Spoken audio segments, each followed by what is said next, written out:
Sasa ile movie linaanzia hapa kwenye hiki kisiwa ambacho ni hatari sana, yani kina nyoka wengine wa ajabu. Sasa kuna hao marafiki wanne ambao walikuwa wanakuja kwenye hiki kisiwa ili wawinde nyoka. Kazi yao huwa ni wanawinda nyoka alafu wanaenda kuwauza ili wapate pesa. Sasa walikuwa wamefika hapa mahali, wao wanatumia kuku, wanamweka ndani, wanafunga na kamba. Ukisikia tu ile kamba inatingika wanavuta. Lakini waliweka baada ya muda ile kamba kutingika kuvuta hivi, wakuta ile kamba bana haitoki. Walijitahidi lakini kuvuta kwa nguvu ile kamba ikakatika. So kuna mwamba akamwambia mimi acha niingie nikaangalie chini kinaendelea huko ndani, alafu nikopatia signal kwa mnivute mnanivuta, mmesikia? Akasema sawa. Jamaa kaingia, lakini kufika kule ndani akashangaa ile shimo kwa upande wa nje ni dogo, lakini ikifika kwa upande wa ndani ni kubwa sana, alafu akakuta nyoka mwingine mkubwa sana. Sasa akawa anapiga kelele ili wale wamvute, lakini jamaa huyu bonge badala ya mvute akamvua kiatu, alafu akawa anamtekenya, ambaye wewe tulia bana, fanya kazi, acha kuwa legelege huko bana. Sasa alifanya kile kitendo, lakini baada ya muda akakuta yule jamaa haongei tena. Kuna nini tena? Ile anamvuta ilikuwa ni toilet, mwana yule jamaa alivutwa ule upande wa ndani na akapotelea kwenye ile shimo. So mwamba ikabidi bana aingie yeye ili achukue kipi ambacho kinaendelea. Ile anataka kuongea hivi akaumwa na nyoka bana. Wale wamba wakamuole nyoka, na baada ya kuona vile ilibidi bana wajichenge, maana waliona huku mahali ni hatari sana. Sasa wamba wakawa wameanza safari ya kurudi zao getoni kutoka kwenye hiki kisiwa. Sasa ile wako kwenye hino meli yao, walikuwa na mlaumu sana huu bonge, maana yeye ndo alikuwa chanzo ambacho kimepelekea mpaka yule mwenzao akafariki kwenye ile shimo. Sasa walikuwa wanampiga, wanaambia sasa ndo mambo gani ambayo walikuwa wanafanya. Asili wanabishana, walipelekea mpaka yule mmoja wao akadondoka kwenye ile bahari pale.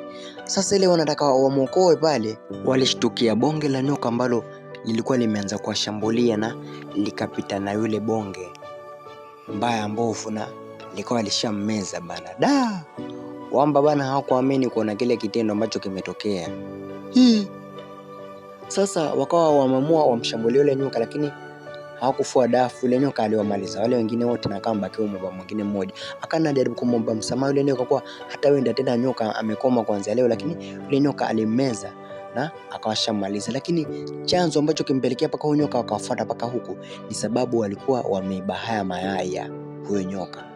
So after amewamaliza ndo tunatupa kwenye hii scene nyingine ambayo tunampata huu mwamba alikuwa ameitwa, maana huyu jamaa anajulikana yeye ndo ni mwindaji hatari wa nyoka na hakuna nyoka ambaye anaweza kumshinda huyu jamaa. So akawa amefika paka huko ndani na akaanza kazi yake ya kumdhibiti yule nyoka. So akawa amemwambia hao amba kuwa watulie na wasipige kelele na wasitetemeke, atamdhibiti yule nyoka tu kwa muda ambao si mrefu. Sasa yule nyoka ile anataka kuarukia mwamba, akawa amemshika na akamgongesha hapa kando, na baada ya muda akawa ashamaliza ile kazi yake, na akawa amemwambia sababu ya huyu nyoka kuja wavamia ni sababu huyu mzee alikuwa amechukua haya mayai ya huyu nyoka, na akawaambia wasiwe wanafanya kile kitendo. Baada ya muda mfupi hapa rafiki yake huyu Chen alikuwa amekuja na kumuonesha Chen taarifa za habari ambazo zina trend sasa ni za kuhusu yule mwamba ambaye alikuwa ameuliwa pale mwanzo wa ile movie. Hasa akawa ameitwa kwenye kikao cha kampuni yao na akawa anawaelezea kuhusu wale nyoka ambao wanapatikana kwenye kile kisiwa. Lakini hii bodi kamwambia hao nyoka ambao unazungumzia wewe walikufa miaka 100 iliyopita na hawapatikani tena kwenye hii dunia. Lakini after amemwambia vile akatoa evidence ya kamera ambayo ilikuwa imerekodiwa na yule jamaa ambaye alipatikana amekufa. Baada ya huyu mwamba ameonyesha ile video ambayo ilirekodiwa na yule mwamba, walikuwa wameshtuka kinoma noma, maana hawakuwa wanadhania kama kuna nyoka mkubwa design kama ile. After wameona vile ndio kwa wamempatia huyu jamaa ruhusa akiwa na huyu bidada ambaye anaitwa Lin, ili waende wakachunguza kile kisiwa na walete majibu kama kutakuwa kuna nyoka kama hao, basi waweze kudhibitiwa haraka iwezekanavyo. Huku tunapatana na huyu mzee fulani ambaye anaitwa Fong. Huyu jamaa alikuwa anafanya biashara haramu ya uwindaji wa nyoka, na alikuwa anapata habari kwa kwenye kile kisiwa ambacho anapata wale nyoka wa biashara, serikali imegundua na imemtuma yule mwamba ili akafanya uchunguzi. So alitafuta mafia mmoja ambaye huwa ni hatari sana kwa hizi kazi za mauaji, akamdhibiti yule Chani na amue hata ikiwezekana ili asilete hiyo habari, maana itakuwa imemharibia kazi yake na hataweza kupata tena nyoka kwenye kile kisiwa, maana kitakuwa na uangalizi wa serikali. Sasa siku iliyofuata tunampata mwamba Chan akiwa na Lini na watu wengine ambao alikuwa ameandamana nao ili waende kwenye kile kisiwa na wakafanya uchunguzi na walete taarifa kwa serikali. Tunatupa kwenye scene nyingine ambayo tunampata huu mwamba ambaye anaitwa Lee. akiwa na kikosi chake cha mafia ambao walikuwa wametumwa waje wamdhibiti huyu Chan asiweze kutoa zile taarifa kwa serikali. So walikuwa wana lengo moja tu kwa Chan ambalo ni kumwambia aachane na hii kazi na arudi zake, na akipinga basi wammalize. Tunalipokuwa mwamba ambaye alikuwa anakuja kufanya haja ndogo, kumara akawa na mbwa wake anamsumbua kama mfukuza. After amemfukuza akashangulia mbwa ameenda, afu akaenda kabisa kurudi tena. Sasa ndio mwamba akaamua akamfuate ili ajue mbwa wake amepatwa na nini, lakini after ameenda kule alishambuliwa na cobra bana. Na bado ile cobra alikuwa amemfuata mwamba. So ile amefika hapa wale wenzake wakaanza kukimbia. Ile anakimbia kuna mwamba mmoja akawa ameteleza akaanguka hapo karibu na cobra. Sasa jamaa alikuwa analia. Sasa kuna mwamba wengine hapa wakawa wanapiga kura nani ambaye ataenda mshike ile cobra, ateo bidada na hao ambao wawili, lakini mwamba mmoja hapa ambaye ni macho nne akawa yeye ndo ameshinda. So akaya ameenda amemshika ile cobra na akamtia ndani ya mfuko bana. Yani mwamba upande wa kushika nyoka yuko vizuri. Sasa baada ya muda mwamba Chan akawa shafika akasema nataka mumwachilie huyo nyoka. Mwamba akamwambia kama unataka tumwachilie huyo nyoka basi wafopigane na mimi, ukinishinda basi tunakupatia nyoka ukamwachilie. Hasa pale ndo vita vikawa vimeanza pale, wakapigana alafu Chan akawa ameshinda. Lakini wale after kuona bosi wao mpigo walikuwa wanataka kumshambulia tena Chan, lakini bosi wao akamwambia chaneni naye, kama ameshinda mwachaneni tu aondoke na yule nyoka. Lakini yule mwamba akamwambia Chan kuwa vita yangu haijaisha hapa, kama utaondoka kwenye kisio bado tutakuwa na ugomvi mimi na wewe. Lakini Chan akamwambia sawa, mimi siwezi ondoka kwenye hii kisio mpaka nifikishe habari kwa serikali. Ilifika usiku, wakatafuta mahali wakapumzika ili kesho waendelee na utafiti wao ambao ulikuwa umewaleta huko. Siku iliyofuata palipokuwa pamepambazuka sasa, wakiwa wanaendelea na utafiti wao, mara walipatana na kaka yule Tong Li ambaye ni mmoja kati ya kile kikosi cha mafia. Alikuwa ameshambuliwa sana na yule nyoka ambaye anaitwa Python. So wakawa wamemchukua na kumpeleka kwa huyu brada yake. Lakini after wamefika pale, wale mamafia wakawa wameanza kuwashambulia wakidani hao ndo wamemdhuru kaka yake huyo bosi wao. Lakini kaka yake huyo bosi wao ndo akawa amemwambia nimeshambuliwa na yule nyoka. Tong Li kuona vile akampatia dhahabu huyu Chan kwa lengo la kumshukuru kwa kumwokoa brada yake, lakini Chan alikataa zile dhahabu na kumwambia huyu Tong Li kama ni kunishukuru nataka uachilie nyoka wote na uondoke katika kisiwa ukaendelee na mambo yako mengine.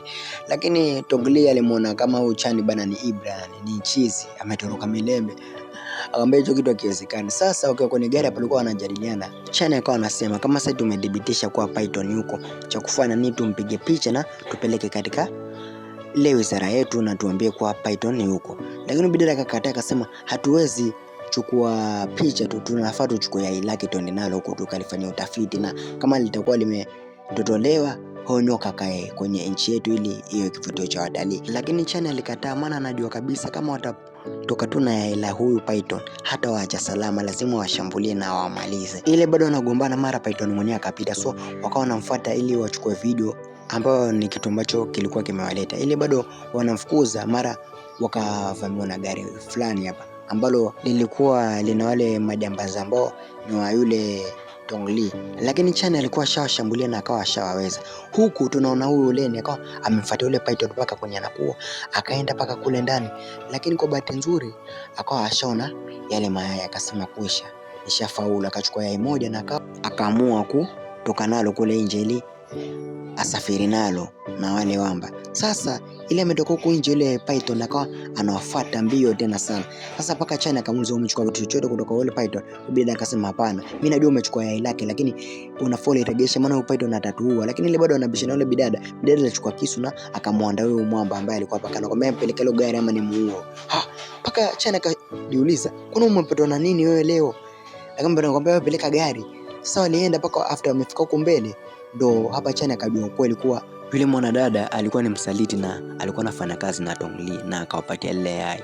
Yani yule mwamba alikuwa very disappointed sana, hakuamini kama Leni anaweza kuwa msaliti design kama hili. Baada ya kuwa dili lao limekamilika, sasa ndo hawa wamba wakawa wamekuja humu ndani ya gari.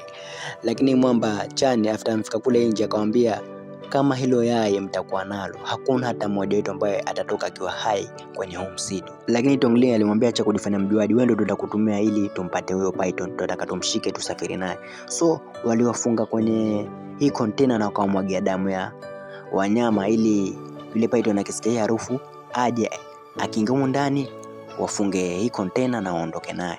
Na ile mission yao ilikuwa succeed, maana baada yule Python kusikia harufu alikuja kweli na akawa anataka kuwashambulia, lakini huyu mwamba akawa amfanikiwa kufungua ile kamba na akawa na kabidiana na yule python pale ndani ya ile container. Sasa wale walikuwa wanaangalia kwenye CCTV chenye chaendelea, wakaona hawa watu watasurvive, so wakaenda paka pale ndani na wakafungua ule mlango bana. Hii ni noma. Sasa lakini huu bidada Leni aliingiwa na huruma na akawa anaenda akawasaidia. So akaona mshanga huu mbona ni kigeugeu tena, ile wanamfuata alimchukua brada yake Tongli akamuhanda pale, alafu akawa ashapanda paka kule juu na akawafungulia, wakatoka wakiwa salama, afu akamfungulia nyoka. Sasa kukaanguka vita vingine vikali sana, wakaona hawa watawamaliza. Yule bidada pale akafungulia yule nyoka tena bado. Sasa after amemfungulia yule nyoka pale, ilikuwa noma sana, akaanza kuwala mmoja baada ya mwingine, na hii ilipelekea paka yule brada yake Tongli ambaye ana mabandage akamalizwa. Ilikuwa noma sana. Sasa Tongli alikasirika sana na akamfuata Chan ili akammaliza, maana alijua yeye ndo anasababisha haya yote, lakini sasa ile anataka kunamaliza, maana alichukua kingereti hapa jamaa power. So yani alipofika huko anataka mkate, kuna huyo rafiki yake huyu Chan Mafia akawa amekuja na akamuokoa huyo rafiki yake bana. Noma sana. Sasa after pale yule Leni alikuwa anachukua ile yai na akakimbia nalo, alikuwa anataka atoroke nalo kupitia hii meli. Lakini yule Tongli akawa shamfuata na akawa shamwanda, akawa anataka kumuua. Hawa ambao washafika huku ili wamsaidie, akamwambia rudini nyuma mama ni mchinje huyu kama kuku, lakini huyu bidada akamuuma mwamba na akamsababisha akamwachilia. Chani kufika ile ammalize Tongli akashikwa yeye bana, akawa anataka kuuawa, lakini akaokolewa tena mara pili na yule rafiki yake Mafi pale. Ile ametulia.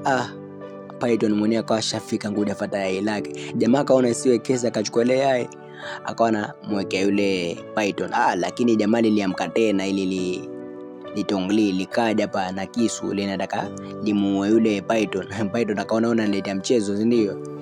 Python bana akammeza yule mwamba. Sasa after amemmeza pale, ndio yule mwamba akachukua tena ile yai bana, akamweka yule nyoka, akamwambia wewe bana, chukua yai lako, si hatutaki kwa mchezo na wewe bana, sijui ukatumaliza. Yule Python after amekiwa yai lake akalichukua na akadichenga. Python hakuwa na shida nao, lakini sasa after Python ameenda wakaulizana, je, kuna mwenye hata ambaye ambaki na ushahidi ambao tunaweza tukapeleka kule kwa ile ofisi?